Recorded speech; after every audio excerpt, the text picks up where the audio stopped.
My nephew noticed me in a miniskirt and reacted in a way I hadn't anticipated, though it didn't bother me. Life has a way of surprising you.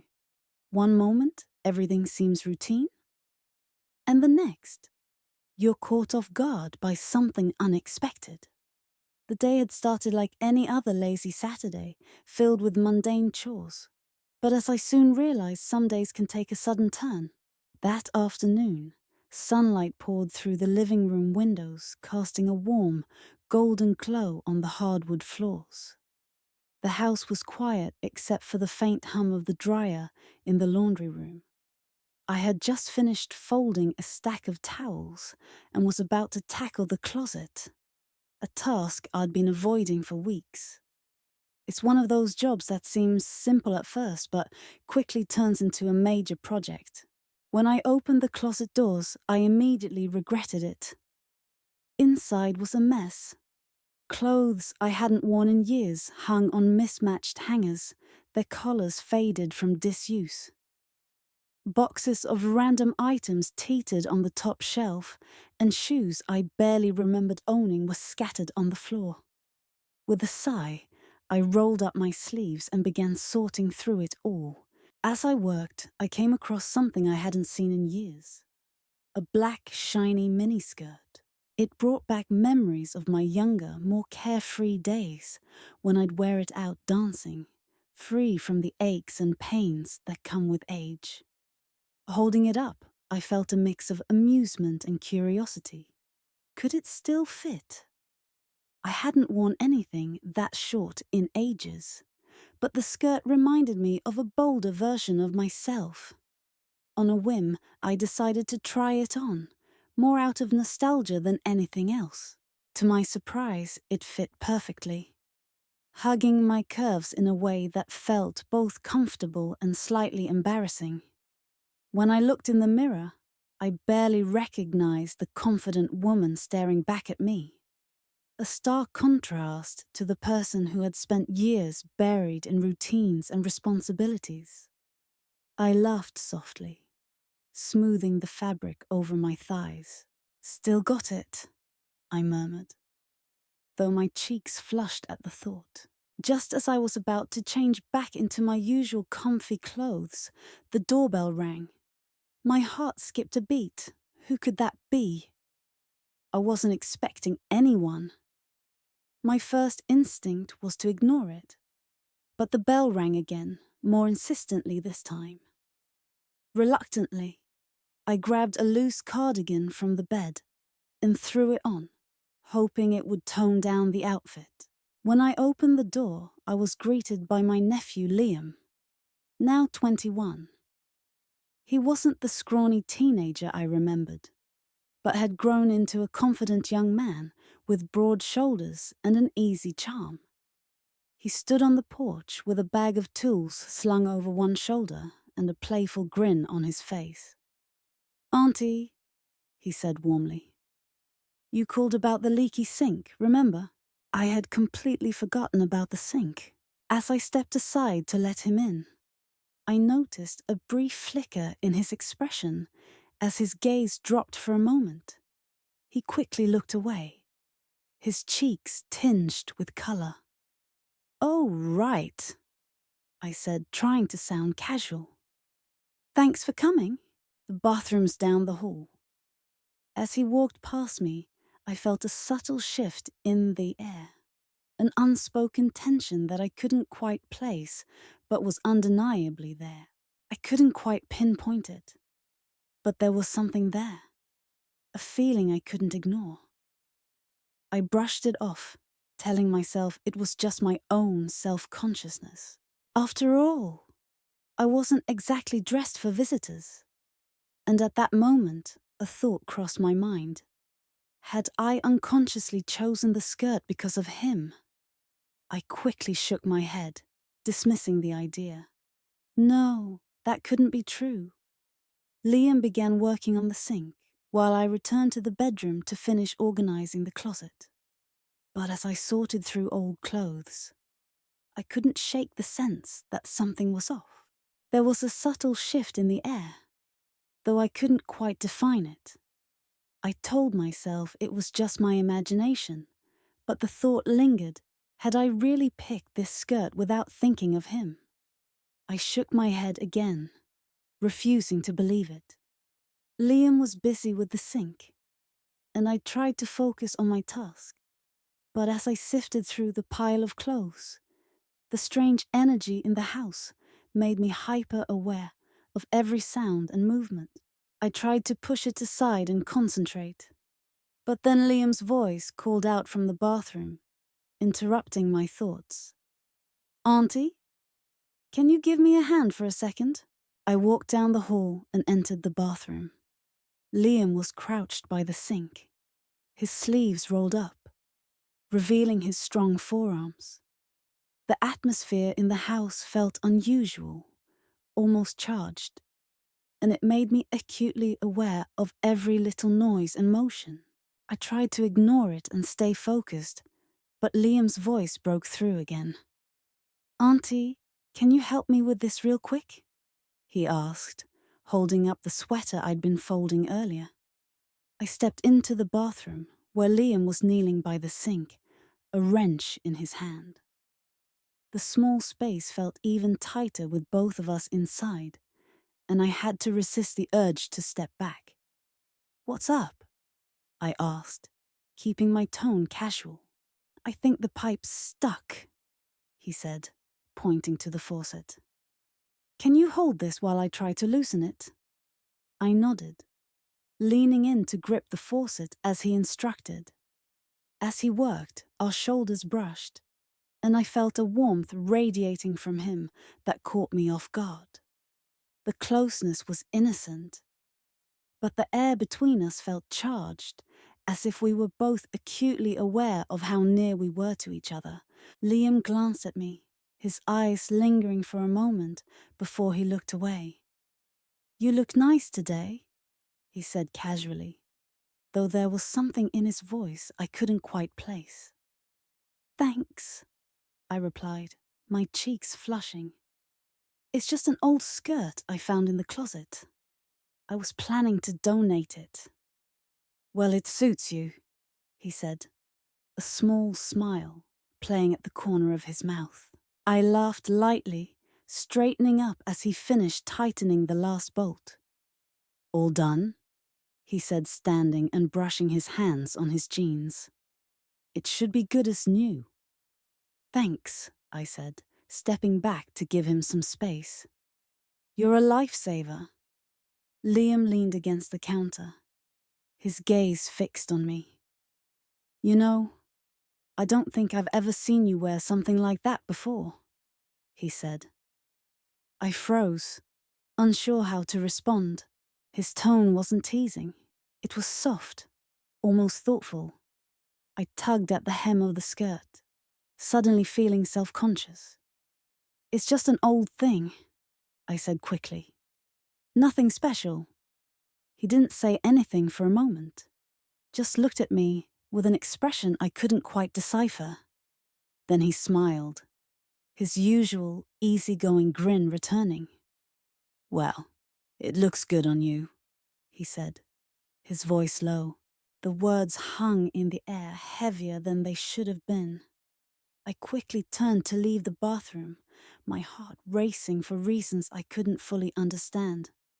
As I stepped into the hallway, I felt Liam close behind me, his footsteps echoing mine. "Auntie?" he said, his voice stopping me in my tracks. I turned to face him, my breath catching as our eyes met. "Yeah?" He hesitated, as if searching for the right words. "Do you ever feel like things happen for a reason?" His question lingered in the air, heavy with unspoken meaning. I blinked, unsure how to respond. "What do you mean?" I asked carefully, trying to keep my voice steady. He paused, his gaze flickering to the floor before meeting mine again. "I don't know. It just feels like sometimes things happen the way they're supposed to, even if we don't understand it at first." There was a weight to his words that unsettled me, and I forced a small laugh, brushing it off. You've been reading too many philosophy books, I joked, stepping past him toward the kitchen. Come on, I'll get you something to drink before you go. Liam followed me out of the bathroom, and I tried to ignore the tension hanging in the air. I grabbed a glass from the cabinet and filled it with water, handing it to him. Thanks, he said, taking the glass but not drinking. His eyes stayed on me, studying me in a way that made me feel uneasy. You're always welcome here, Liam, I said, leaning against the counter. You know that, right? He shrugged, setting the glass down without taking a sip. I guess I just didn't want to bother you. You're not bothering me, I said firmly, though a flicker of doubt crept in. Was he picking up on my discomfort? Had he noticed the shift in the air that I was trying so hard to ignore? Liam nodded, but his expression was hard to read. He glanced at the clock, then back at me. I should probably get going, he finally said. Thanks for letting me help with the sink. Of course, I replied, relieved to have a reason to end the conversation. Drive safe. He gave me a small smile before heading toward the door. But as he reached for the handle, he paused and turned back to face me. Auntie, he began, his voice soft. Yes? For a moment, he seemed to struggle with what he wanted to say. Then he shook his head and let out a small laugh. Never mind, I'll see you later. And just like that, he was gone, the door clicking shut behind him. I stood there for a moment, staring at the empty space where he'd been, my thoughts swirling. There was something unspoken between us, something I couldn't quite name, but couldn't ignore either.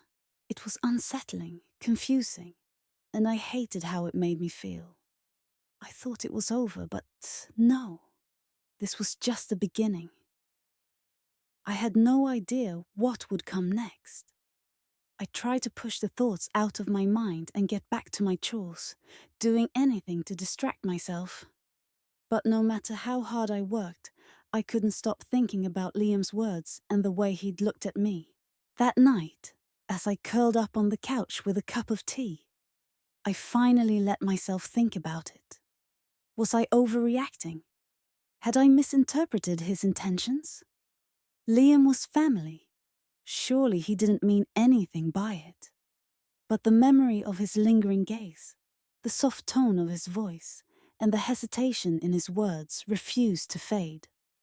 Just as I started to convince myself it was nothing, my phone buzzed on the coffee table. I picked it up, and my heart skipped a beat when I saw Liam's name on the screen. Hey, Auntie, can I ask you something? He'd written. I stared at the message, my mind racing. Why was he texting me now? What could he possibly have to ask? After a moment's hesitation, I typed back a simple response. Of course. What's on your mind? His reply came almost instantly. I've been thinking about today. You looked different. It surprised me, I guess. My stomach twisted as I read the message. Different how? I typed back, though part of me didn't want to know the answer. There was a long pause before his next message appeared. I don't know. You just seemed confident, like you were glowing or something. I blinked at the screen, unsure how to respond. I was thinking about today, he continued, how you looked different, and it surprised me. I typed back a neutral reply, though my stomach was in knots. Different how? I asked again. Even though part of me dreaded the answer, there was a long pause before his next message came through. I don't know. You just seemed confident, like you were glowing or something. I stared at the screen, unsure how to respond. Was this just a harmless compliment? Or was there something more behind it? My fingers hovered over the keyboard as I debated what to say. Finally, I settled on something neutral. I was just trying on some old clothes. Nothing serious. He read the message right away, and I watched as the typing bubble appeared and disappeared several times. When his reply finally came, it made my breath catch. "You looked really good. I mean it." My heart raced as I stared at the words. This wasn't normal. This wasn't the kind of thing a nephew should say to his aunt. Yet I couldn't bring myself to shut it down completely. Instead, I typed back, "Thanks, Liam." "That's sweet of you to say." I hoped that would be the end of it, but deep down I knew it wasn't over. Sure enough, another message popped up moments later.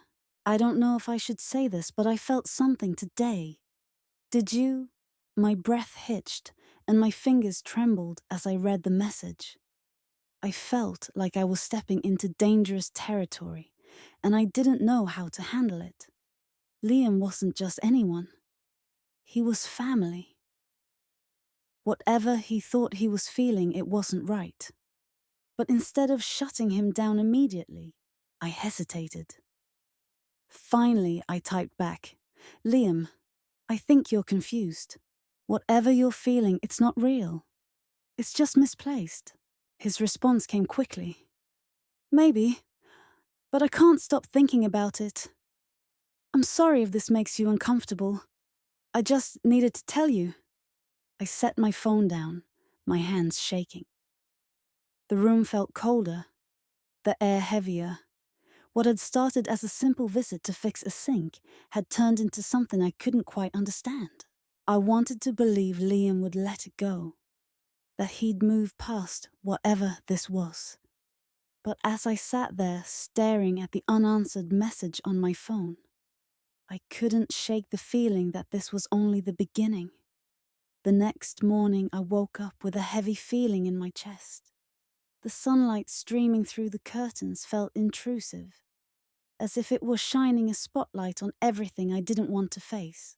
Liam's messages from the night before still lingered in my mind, replaying over and over like a song stuck on repeat. I had thought ignoring him would put an end to the strange tension, but the silence only seemed to make it worse. I tried to find some comfort in my usual routine: coffee, laundry, tidying up the kitchen. But every so often, I'd catch myself glancing at my phone, half dreading and half expecting another message from Liam. By mid-morning, I'd convinced myself that maybe it was over, that he'd come to his senses and decided to move on. But then there was a knock at the door. My stomach dropped.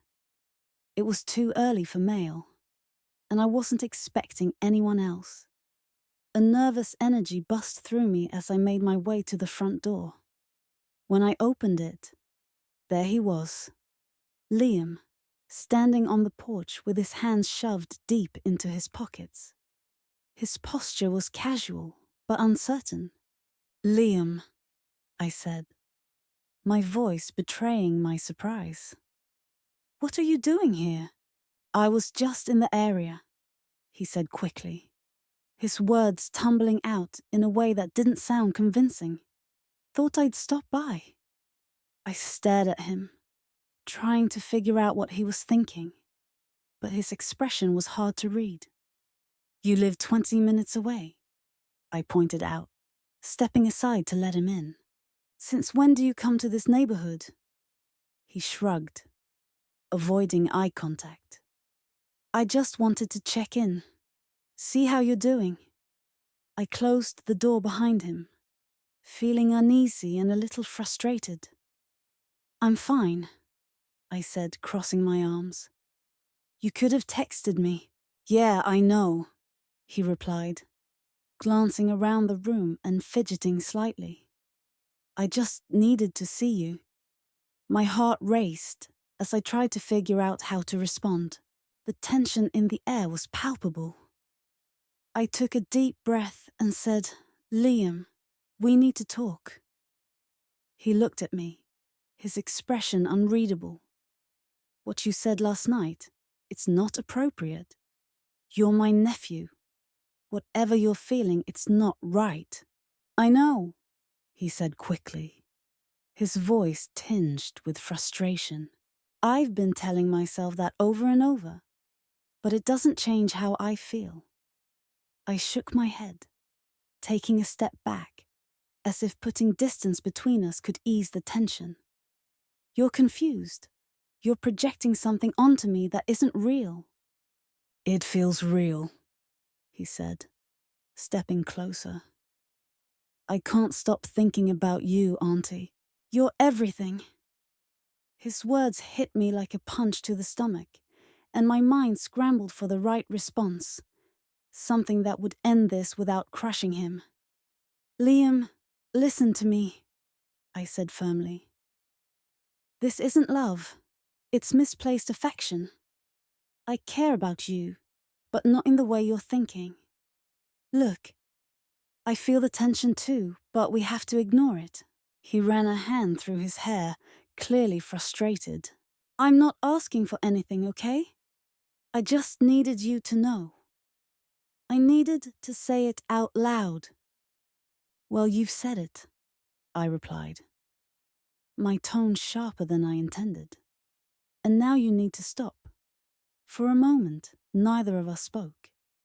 The air between us was heavy with emotions I couldn't bring myself to acknowledge.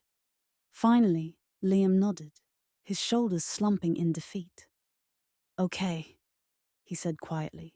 I'll leave. He turned toward the door, and for a brief moment, I felt a pang of guilt.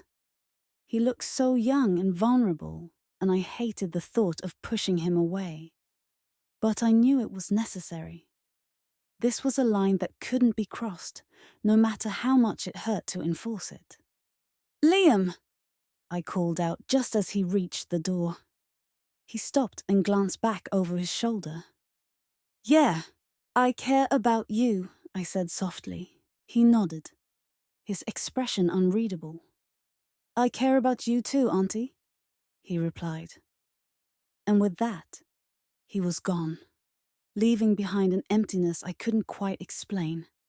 I sank onto the couch, my head in my hands, as the reality of what had just happened settled over me. Liam wasn't just some stranger with misplaced feelings. He was family, and I had no idea how to navigate this without losing the bond we'd shared. A part of me felt drawn to him, but I pushed the thought aside. I guess I needed time to process everything. That night, as I lay in bed, I kept replaying our conversation in my head. Had I been too harsh, too dismissive, or had I done the right thing by shutting him down? He was family, after all, and his feelings were misplaced. I had no idea how to handle this without damaging the bond we shared. I knew I felt something for him, but I couldn't let myself act on it.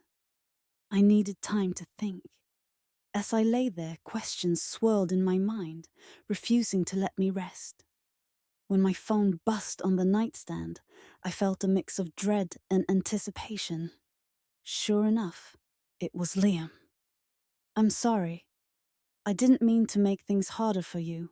I just needed to tell you the truth. I stared at the screen, unsure how to respond. Part of me wanted to ignore it and let the silence speak for itself, but another part couldn't let it go. I understand, I typed back, but this has to stop. Liam replied almost instantly. I know.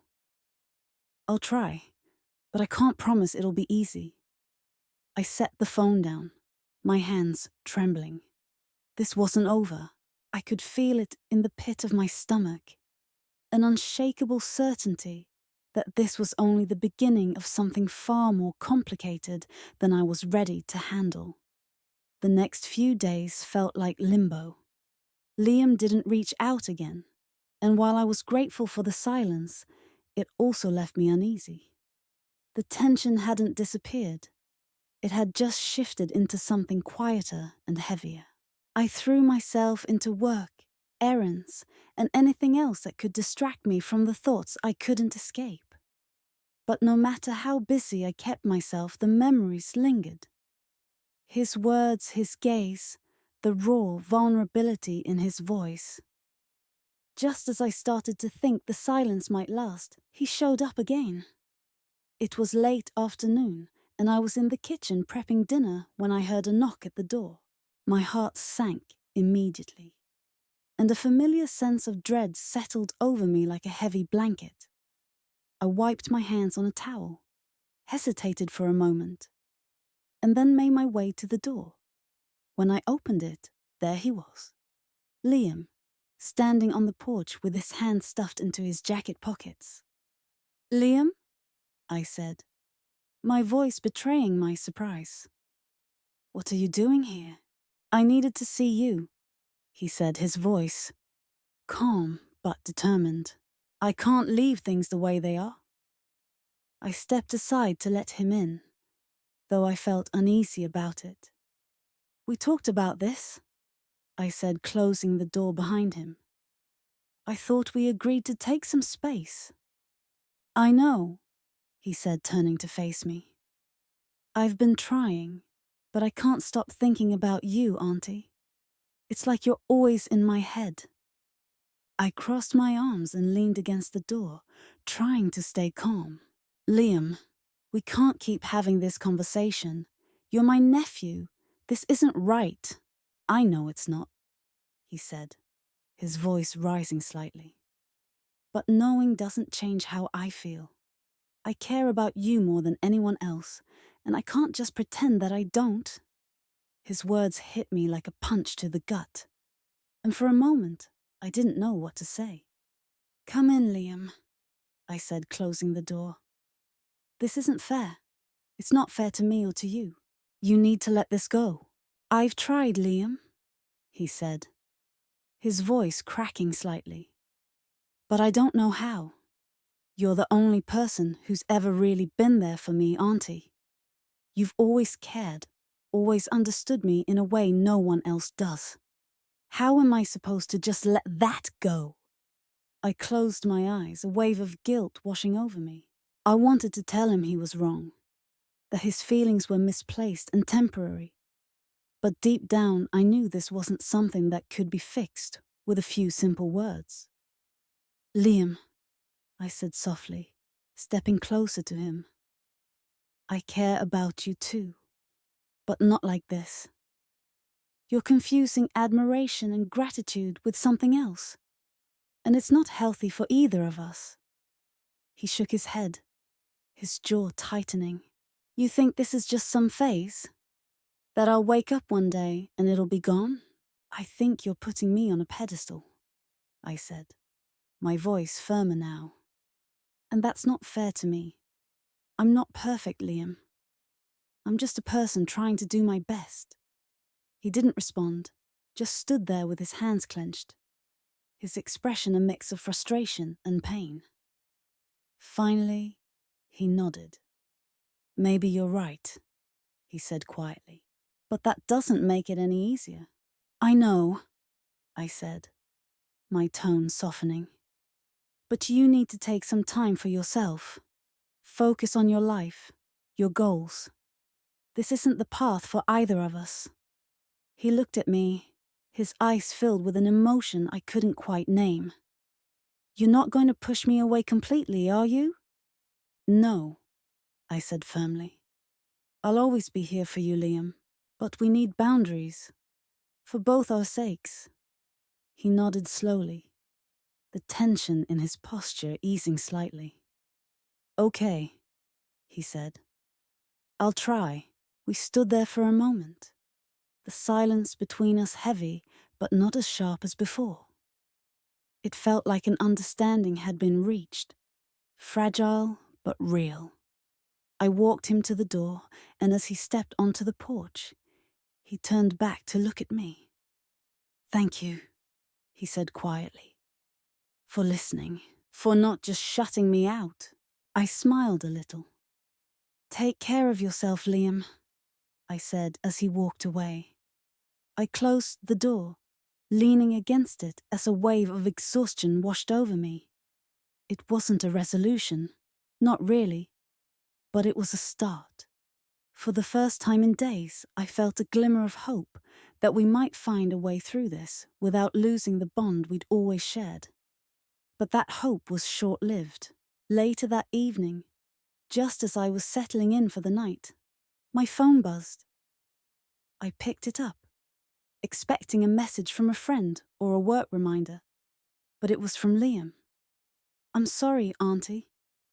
I know I said I'd try, but I can't stop thinking about you. I don't know what to do. I keep thinking back to you wearing that skirt. You just looked so good. It was like you were young and wild again." My heart sank as I stared at the screen, the weight of his words pressing down on me. I quickly typed back, hoping to shut it down before it got out of hand. "Liam, we've already talked about this. You need to let it go.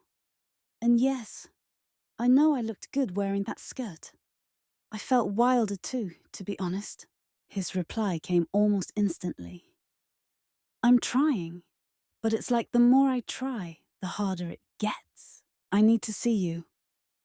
I set the phone down, my hands trembling. This wasn't over. It was clear Liam wasn't going to drop this. I was ready to move forward, but I didn't know how to help him without making things worse.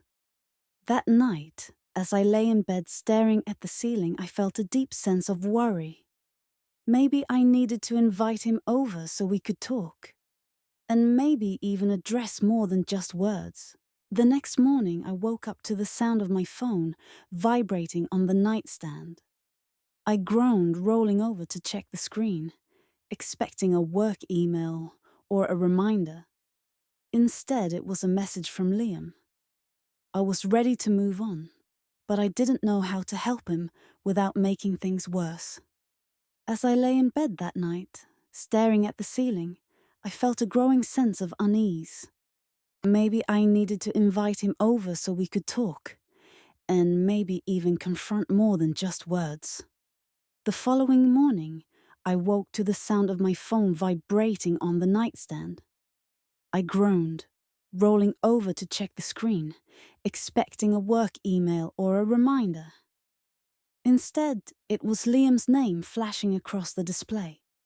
I felt uneasy as I sat up, unsure whether to answer. When I finally picked up, his voice came through, quiet but urgent. "Auntie, can I come by? I know it's early, but I need to talk to you." I hesitated, my mind racing.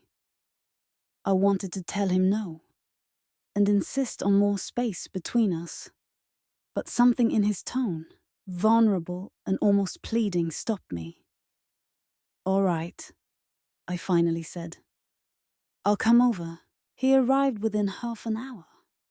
I felt uneasy as I sat up, unsure whether to answer. After a while, I heard his voice, quiet but urgent. "Auntie, can I come by? I know it's early, but I need to talk to you." I hesitated, my mind racing. I wanted to tell him no, and insist on more space between us. But something in his tone, vulnerable and almost pleading, stopped me. "Okay, come over," I finally said. He arrived within half an hour, his car pulling into the driveway just as I finished my coffee. I opened the door before he had a chance to knock, stepping aside to let him in. His face was pale, his usual confidence replaced by a nervous energy that made me uneasy. He looked at me, and I could see his eyes flicker to the skirt I was wearing again. "What's going on? Is anything wrong?"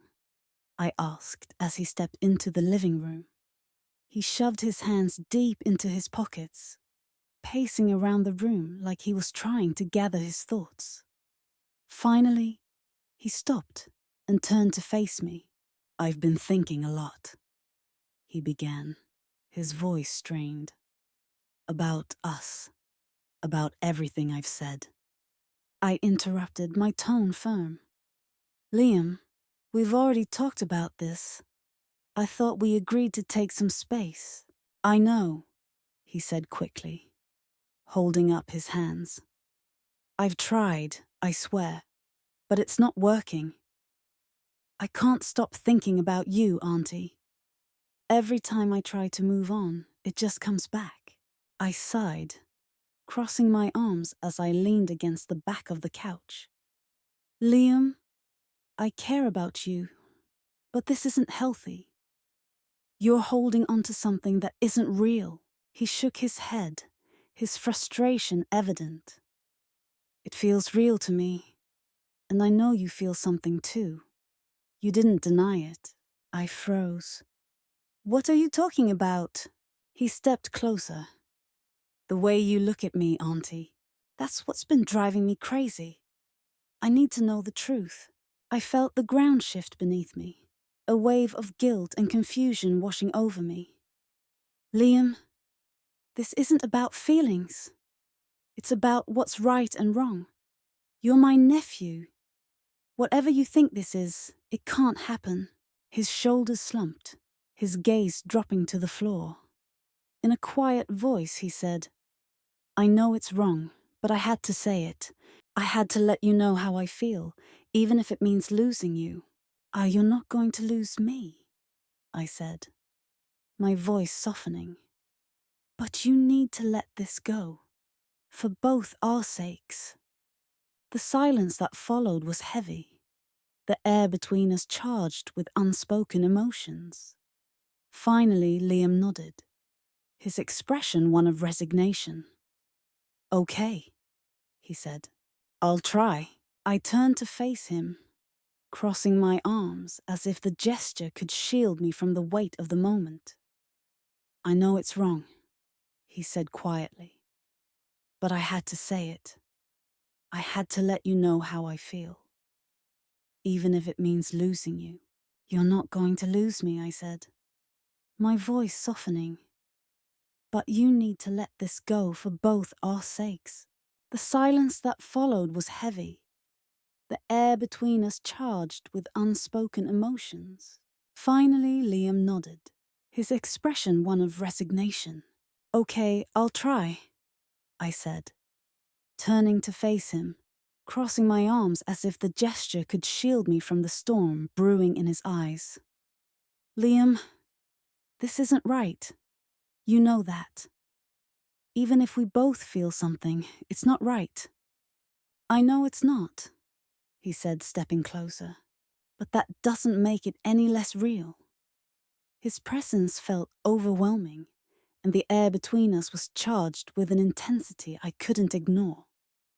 I backed away instinctively, retreating towards the living room, but he followed, his gaze locked on mine. Liam, please, I said, my voice trembling. You're my nephew. This can't happen. Why not? He asked, his voice breaking. You keep telling me it's wrong, but you've never said you don't feel anything. You can't keep denying it, Auntie. I see it in your eyes. I froze, his words cutting through me like a blade. Liam, this isn't about feelings. It's about doing what's right. And this isn't right. Then tell me you don't feel anything, he challenged, his voice low. Look me in the eye and tell me you don't feel anything. I looked into his eyes, trying to say something, but the words wouldn't come. The truth was right there, and I couldn't ignore it.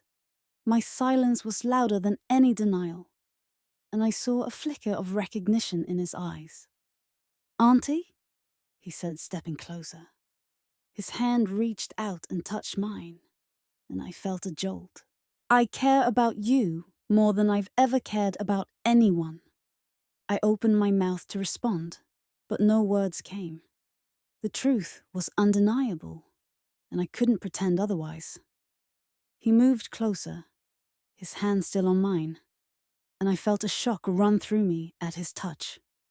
I know this isn't how it should be, he said, but I can't help it.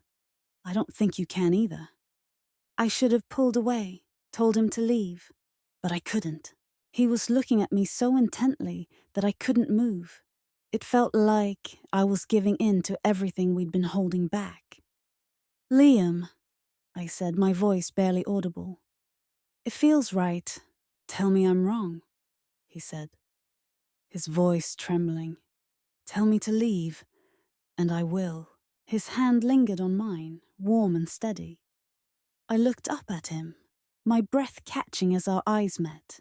The space between us seemed to shrink, pulling us closer despite every logical reason to resist. I felt the words catch in my throat, my mind at war with my heart.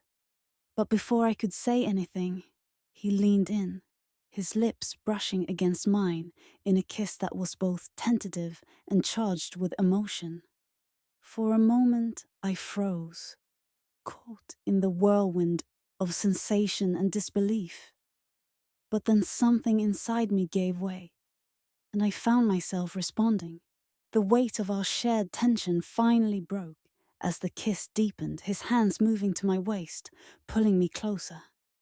It went from bad to worse. He glanced at the skirt, and we both knew what it meant. This was amazing, even if it might be wrong. But it didn't feel wrong. It felt good, really good. The world around us seemed to fade away, and the only thing that mattered was the connection we'd fought so hard to resist. I gave in, and we ended up kissing. It felt so good that I didn't even care about the skirt anymore. We looked at each other, and we both knew what was going to happen next. It felt incredible, even though it might have been wrong. But in that moment, it didn't matter. It felt too good to deny. I felt a rush of emotions and sensations that left me breathless. His hands slid up my back, firm but gentle, and I shivered under the intensity of it all. "Liam," I murmured, pulling back slightly to catch my breath. "I know," he said, his forehead resting against mine. "But I can't stop. I don't want to stop. I couldn't either." At that moment, the boundaries we'd drawn had completely blurred, and we were standing on the edge of something we couldn't take back. I knew there'd be consequences, that this would change everything. But for once, I let myself stop thinking and just feel. As the moment stretched into something deeper, the weight of our connection became undeniable. It wasn't just about attraction or longing. It was about understanding and filling a void we hadn't even realized was there. And in that moment, nothing else mattered. To this day, I don't know if what we did was okay. I haven't touched the skirt since.